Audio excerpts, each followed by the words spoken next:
그래서 자 여기가 홍주입니다. 그죠? 여기가 공주고 청주고 충주였어. 이걸 자꾸 남도 북도 좀 제발 머릿속에서 버리세요. 이게 그냥 충청도야.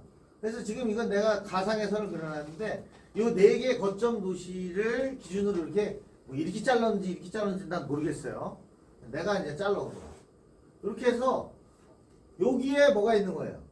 충주 목사. 교회 목사 말고 충주 목사가 여기를 다 관장하는 거예요. 청주 목사가 이제 이쪽에 공주 목사, 홍주 목사가 여기를 다 관장하는 거예요. 그러니까 여기 대전은 뭐였어요?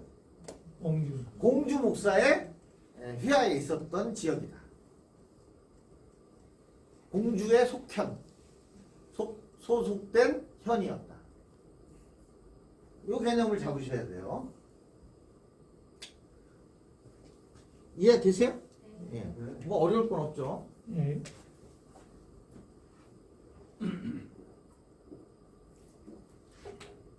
그러니까 자꾸 남도 북도 생각해서 뭐 서운해하고 그런 거 좀 하지 마세요. 지금 우리 지역학을 배우는 동안에는 그냥 우리 충청도 이렇게 생각하셔야지. 뭐 남도 북도 그거 거기에 너무 집착하지 마세요. 서구 중부 동부 이것도 너무 집착하지 마세요. 그냥 대전인 거야. 그건 행정의 편의를 위해서 만든 거죠. 그런데 목사들이 여기 있고 소위 말해서 관찰사 이 전체를 관장하는 사람이 관찰사거든요. 그 관찰사가 어디 있었느냐? 임진왜란을 기준으로 바뀌는 거예요. 조선 전기는 어디? 충주에 있었죠. 여기가 충청도에서 제일 교통이 좋고 물류가 좋아요. 이렇게 요 남한강 요걸 타고 이렇게 해가지고 이제 여주로 해서 이렇게 해서 뗏목 타고 그 세곡선 싣고 가면 배를 싣고 뭐 특산물을 싣고 서울 마포나루까지 가는 거예요. 배로. 충분히 갈 수가 있어요. 육로는 대단히 험해요. 우리나라는 육로 그 박지원 선생이 열하일기를 그 청나라 갔다 오서 열하일기를 쓰잖아요. 그 열하일기에서 정말 깜짝 놀란 게 도로가 잘 닦여 있고 수레가 발달돼 있어서 수송이 정말 잘 돼 있더라. 그걸 보고 열하일기에서 깜짝 놀래요. 우리나라는 왜 이렇게 길이 안 닦여 있느냐. 박지원이 18세기 사람이잖아요. 그때까지도 육로가 없었다는 거예요. 우리나라는. 그냥 사람들 겨우 걸어다닐 정도의 길만 있었지 이게 물자를 수송할 수 있는 길이 발달되지 않았다는 거예요. 그래서 수로로 모든 물자를 날랐다는 거예요. 그러다 보니까 충주가 굉장히 수상교통이 좋고 육로로도 서울과 경상도를 최단거리로 통과하는 길목이 그러니까 지금의 대전하고 똑같은 거예요. 교통이 너무 좋은 거야. 옛날로 치면. 그래서 충주가 제일 큰 도시였어요. 충청도 전체에서. 그래서 충청도 관찰사가 충주에 있었던 거예요. 충주 가명이라는 곳을 만들어. 관찰사가 지금의 이제 도청처럼 이제 관찰사가 업무를 보는 데를 가명이라고 불러요. 가명.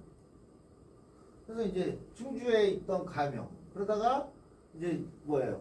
임진왜란 때 다 털려서 충주가 이제 박살나고 그리고 이제 충주가 교통이 너무 좋다 보니까 또 외구가 쳐들어오면 또 위험하겠구나. 아예 저쪽으로 옮겨라. 뭐 관공서 다 불태우고 막 거기 있는 쌀 다 노략질하고 그랬을 거 아니에요. 당연하지 않겠어요? 그러니까 야 이거 위험하다. 충주에서 예를 들어서 뭐 다 뺏기고 걔네들이 막 창고를 다 털어가니까 안 되겠다. 나라에 세금 바치려고 모아뒀던 걸 다 뺏어갔을 거 아니냐. 외구들이 외놈들이. 그래서 충주에 있던 가명을 어디로 옮겨요? 공주로 옮기죠. 그럼 공주는 어떻게 해? 뭘 어떻게 해? 여기도 백길 있잖아. 배를 타고 이렇게 가서 이렇게 올라가는 거죠. 서울까지. 지금처럼 자꾸 육로 생각하지 마세요. 백길이 훨씬 편했던 거예요. 여기 또 얘기를 하나 드릴게요. 이렇게 해서 이제 공주에서 출발해가지고 이렇게 해서 막 이렇게 해서 이제 배가 올라가는 거야. 그래서 이렇게 돌을 내니까 굉장히 멀어. 힘들어. 어? 그래가지고 요리 가면 좋겠어. 요리 이렇게 갔으면 좋겠어.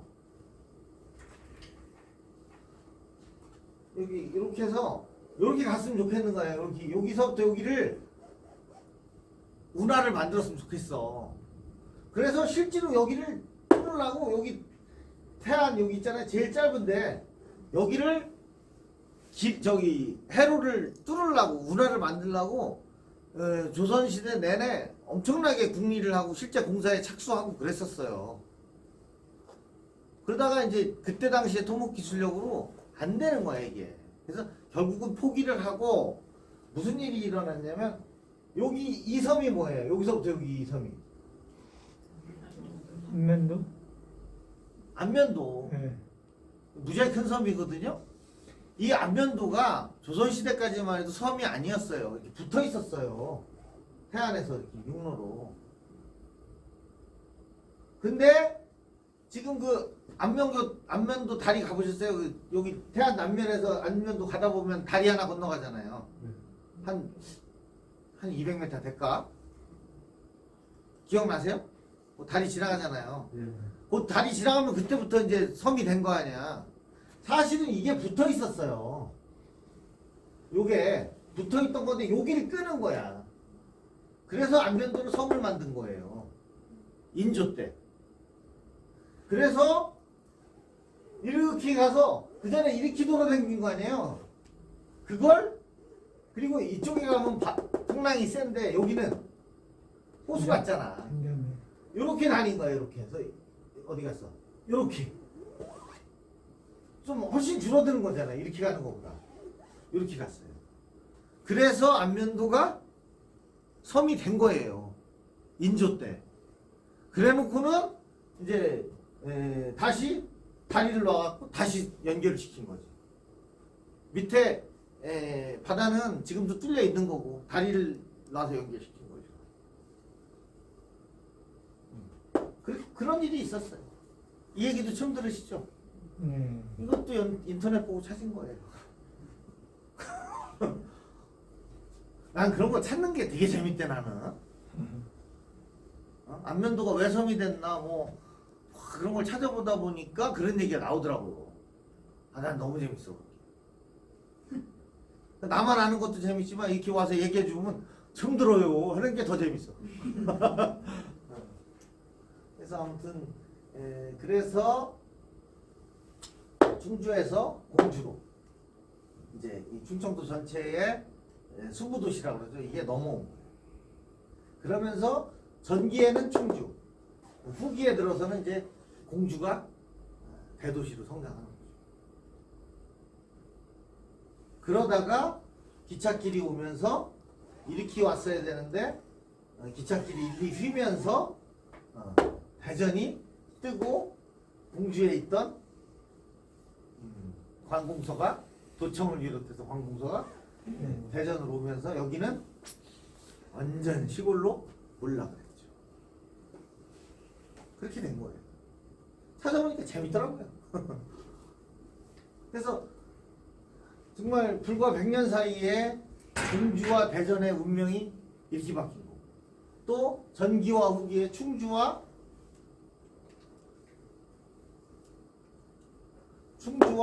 공주의 운명이 그렇게 바뀐 거예요. 외란 이후에 그런 거더라고요. 참 이름도 없던 대전이 기찻길 하나 잘 만나가지고 벼락출세를 하는 거죠.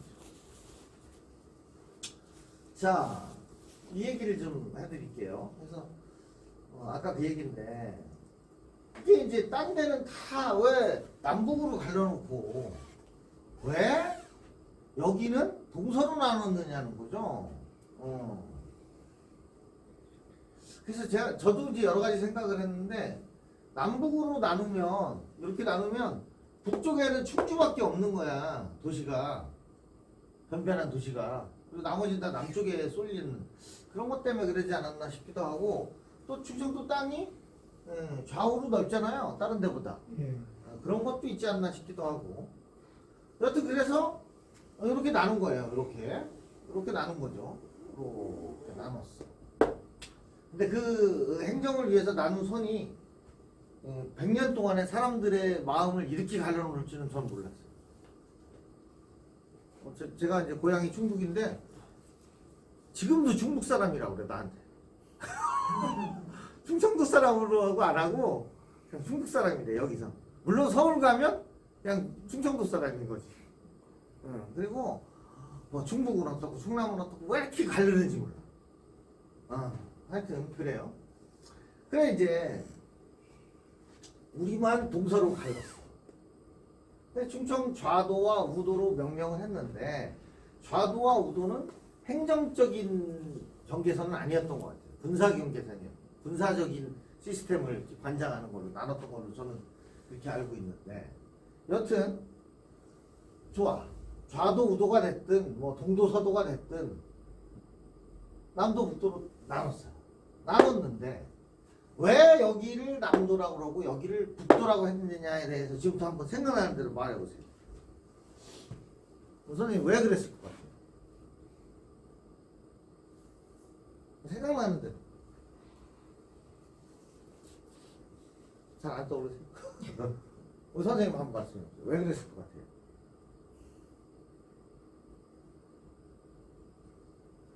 나도 이걸 무지하게 찾았어. 막 검색을 맨날 며칠을 했어. 근데 답이 안 나와. 다만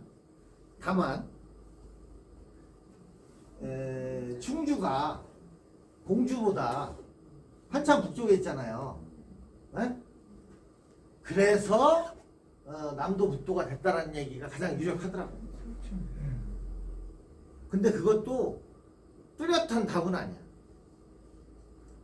그때 당시에 한 사람들 마음이지 뭘 내가 그거 어떻게 알아. 아무튼 전국에서 유일하게 충청도만 좌우로 나눠놓긴 좌우 동서로 나눠놓고 이름은 남도 북도다.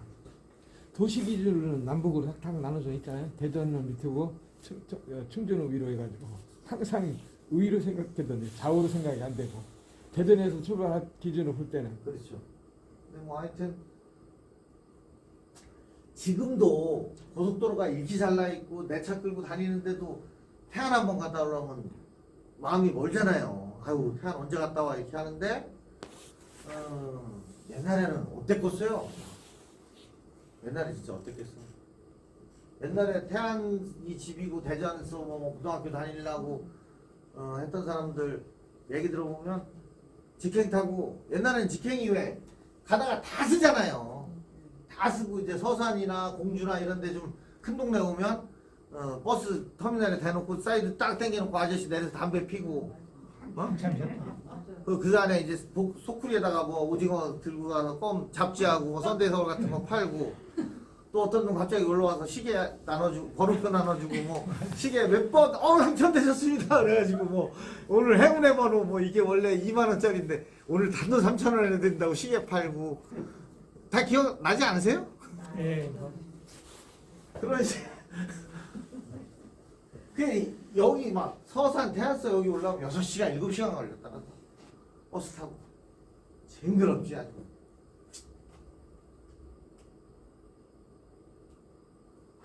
자 이것도 했던 얘기를 정리해 드릴게요. 충청도의 4대 도시 중 유일하게 고을주자를 사용하지 않는 홍성. 홍성은 과거에 홍주였어요. 일정시대 전까지만 해도 홍주였어요. 참 좋은 이름이고. 근데 일제강점기 때 홍성과 결성이 병합되면서 홍성이 된 거예요. 근데 그것도 홍성이란 이름으로 사는 게 1000년, 홍주란 이름으로 사는 게 100년인데 그 100년이 더 무서워. 왜 바꾸냐는 거예요. 그래서 일본식 발음으로 공주와 홍주가 같이 효쇼 이렇게 갔대요. 그래서 일제가 혼선을 방지하기 위해서 홍성으로 개명을 한 거라는 거예요. 제가 찾아보니까. 그래서 이 언제더라 몇 년 전에 홍주가 홍성으로 이름 바뀐 지 100년이 되는 해가 있었어요. 몇 년 전에. 그때 지역에서 홍주 지명 되찾기 운동이 활발하게 일어났었어요. 홍주로 환원하자. 근데 어떻게 됐어요? 더 그냥 살게 뭘 붙여. 홍성이면 어때요? 이렇게 된 거죠. 그런 여론이 더 많았던 거예요. 홍성을 다시 홍주로 바꾸는 순간 어떻게 돼요? 그 등본, 초본 수천만 장을 다 바꿔야 되죠. 근데 지금은 전산으로 하니까 별건 아닐 거예요. 근데 옛날에는 뭐야? 그 옛날에 우리 어렸을 때도 이제 면사무소 가서 등본 띄려면은 뒤져가지고 그 셀로판지 안에 있던 걸 이렇게 꺼내가지고 복사해주고 그랬잖아요. 그 수천 장을 다 어떻게 해야 돼요? 옛날에 수기로 다 바꿔야 되는 거지. 그러니까 그 엄청난 행정력. 홍성이란 간판이란 간판은 다 홍주로 바꿔야 되고, 그죠?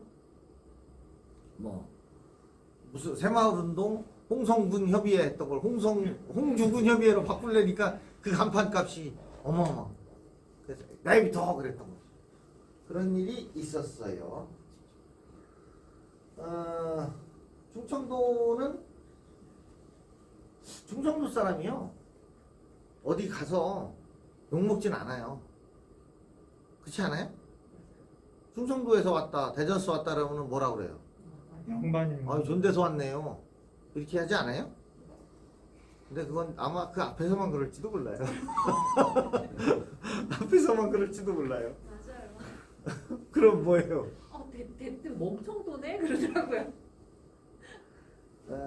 한 여론조사에 의하면 나도 그 얼핏 찾았던 지금 자료화해서 갖고 있지는 않은데 봤던 기억이 나는데 그 우리나라 사람들이 이유 없이 그 미움을 주는 특정 지역이 하나 있는데 그 지역 말고 다음으로 이미지가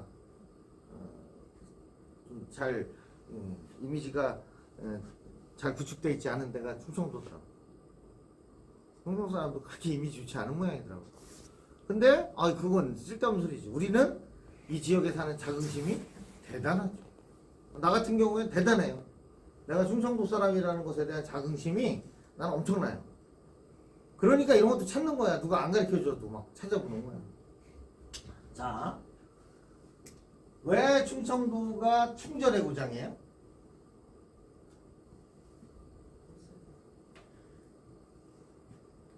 아니 너무 간단한 거예요. 제가 묻는 말을 너무 어렵게 생각하시면 안 돼요. 뭐 이순신, 뭐 유광수, 의인 열사가 제일 많아요. 의인 열사가 제일 많죠. 의인 열사가 그죠? 여러분들이 아는 윤봉길. 진짜 이순신부터 시작해서 윤봉길, 뭐 저 독립운동했던 신채호, 그죠? 신채호 선생, 윤봉길 선생, 뭐 유관순, 만해 한용운 뭐 독립기념관이 그 천안 있잖아요. 시글시글해. 제일 많아. 그리고 이제 옛날 뭐 계백 장군이라든가 뭐 그 계백의 마지막 충신이라고 하는 뭐 누구더라? 화랑간창도 있고. 아니 백제 마지막 충신 있잖아요. 을지문덕. 성충하고 뭐 하여튼 예. 이런 굉장히 많은 절의를 지킨 사람들이 배출됐다는 것으로 충절의 고장이라는 이미지를 주죠. 그 다음에 양반의 고장이라는 건 뭐예요? 왜 그런 거예요? 충청도에만 양반이 살았나? 이쪽이 많잖아요. 이제 뭐 중학사가 송중기, 뭐 윤증. 이거는 따로 설명하면 1시간 동안 할 수 있는 건데 아주 쉽게 얘기해서 임진왜란 병자호란 양난이라고 그러죠. 양난. 이게 30년 만에 또 난 거잖아요. 양난을 겪으면서 사회 질서가 무너졌어. 그렇지 않아요? 양반이라고 이러고 다니던 사람이 외놈 들어오니까 저 먼저 도망가더라. 절대 뛰지 않던 사람이 뛰더라. 우리 마님이 외놈들한테 노략질 당하고 강간당하는 걸 봤어. 쌍놈이. 마님으로서의 권위가 떨어졌어. 양반들이 배고프니까 피난 가서 손으로 집어먹고 배고프니까 허겁지겁 먹고 세수도 안 하니까 꼬질꼬질하고 양반 쌍놈에 대한 그 존경심이 없어지고 구분이 없어졌어. 그래서 조선 후기 이 양난 이후에 국가적으로 예학과 보학을 권장해서 활성화시켜요. 양반 쌍놈을 다시 가르고 남녀를 가르고 예학, 국가 예절, 이거를 재정비하고 보학, 족보학, 쌍놈 천민을 확실하게 나누고 이걸 국가 사업으로 해요. 그래서 예학과 보학이 17세기 무렵에 가장 그 조선의 학문 중에 우선시되는 학문이에요. 그래서 그때 뭐 예속 논쟁도 일어나고 상복을 3년 임내, 1년 임내 갖고 싸우고 막 그러는 거예요. 근데 그 예학과 보학의 최고 권위자가 누구였느냐? 누구예요? 송중기 아니 송시현 송시현의 선배, 저기 스승. 그게 사계 김장생 선생. 네, 김장생 김집 김집의 아버지. 사계 김장생이라고 연산에 가면 있잖아요. 그분이 우리나라 예학을 완전히 정리를 끝낸 거야. 김장생한테 물어봐서 이거예요, 저거예요. 김장생이 이거다 하면 이건 거야. 저거다 하면 저건 거고. 그만큼 예학을 깊이 연구하고 권위자였었던 거죠. 예학과 보학에. 그래서 광산 김씨들이 지금도 양반 행세를 하는 거예요. 그 집안 자손이라고. 그래서 충청도에서 사계 선생과 그 아들인 김집 선생, 신독재라고 그러는. 그 다음에 그 사계 선생의 문화에서 있었던 동춘당 송중기, 우암 송시열, 초려 이유태, 이런 학자들이 지금 선생님 말씀하신 이제 기호학파라고 그랬다가 지금은 충청학파라고 좀 많이 해요. 그것도 제가 좀 이따 설명해 드릴 거예요. 기호학이 뭐고 기호가 뭐고. 그러면서 이 충청학파들이 예학과 보학을 쉽게 말해서 꽉 잡고 있었어요. 특히 이제 사계 선생. 그래서 충청도에서 예절이 나온다 해서 이제 충청도가 그때부터 양반의 고장이라는 별칭을 받지 않았나, 저는 그렇게 보는 거예요. 고려 말에 이제 생긴 거죠. 고려 초에는 뭐였어요? 양광도. 그러다가 이제 충청도가 된 거고, 충주에 있던 가명이 임진왜란 이후에 공주로 넘어온 거죠. 충주가 그때 막 많이 초토화 됐던 거죠. 공주 목에 아까 그 그림을 보면 알죠? 공주 목에 논산, 연산도 다 여기잖아요. 그 다음에 회덕도 여기잖아요. 응? 그래서 이 연산 일대에 아까 지금 말씀드린 사계 선생, 그 다음 회덕에 이 연산에서 그러니까 이 우암이 걸어서 연산까지 다니면서 사계한테 학문을 배운 거예요. 그러면서 이 연산이 사계학파, 훗날 뭐예요? 이 회덕의 양송, 송중길, 송시열, 이분들한테 전파가 돼서 거기서 이제 회덕학파가 된 거고. 그러다가 이제 이게 이제 호서학파라는 이름으로 성장을 한 건데, 여기서 회덕 사람들하고 노성이라고 있죠, 논산에. 노성 사람들하고 한 번 또 붙어요. 그래서 이제 옛날에 노성을 니성이라고도 했어요. 그래서 회니 논쟁이라 해서 회덕 사람들하고 니성 사람들하고 한 판 붙어요. 그게 이제 명제 윤증 선생이에요. 송시열 선생하고 한 판 붙은 게. 원래 아버지끼리 친구예요. 명제 아버지 윤선거라는 분하고 송시열하고 친구고, 또 자기 스승이기도 하고. 근데 명제 아버지가 돌아가셨을 때 비문을 써달라고 그러는데 송시열 선생이 비문을 좋게 안 써줘요. 비겁한 사람, 나쁜 사람, 뭐 이런 식으로 비문을 써줘요. 그러니까 아들이 깜짝 놀랄 거 아니야. 이거 왜 그러세요?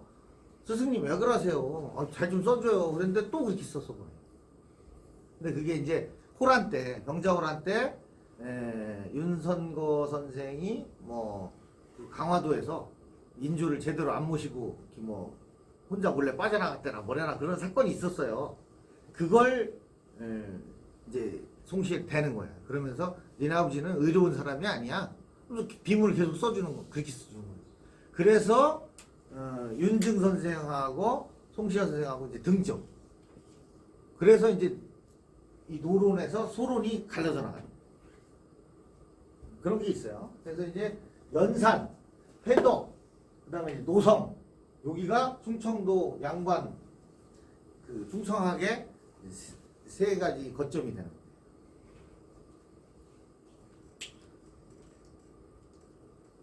아, 여기 끝내야 되는데 이 얘기만 하고, 충청도를 호소라고 하는 얘기 들어보셨죠? 네. 호소 많이 불렀는데 뭐 요 얘기는 영동, 영서, 영남, 호남, 호서, 관동, 뭐 해서, 기호 이런 얘기 있잖아요. 그걸 왜 나누는 거고, 뭘 기준으로 어떻게 나누는 거고, 그 얘기를 제가 다음 시간에 해드릴게요. 그러면서 호서 얘기도 해드릴게요. 그죠? 시간 됐으니까. 시간 넘어서 수업하는 거 아니에요. 시간 넘으면 딱 끝나는 거예요. 자, 수고하셨습니다. 감사합니다. 네.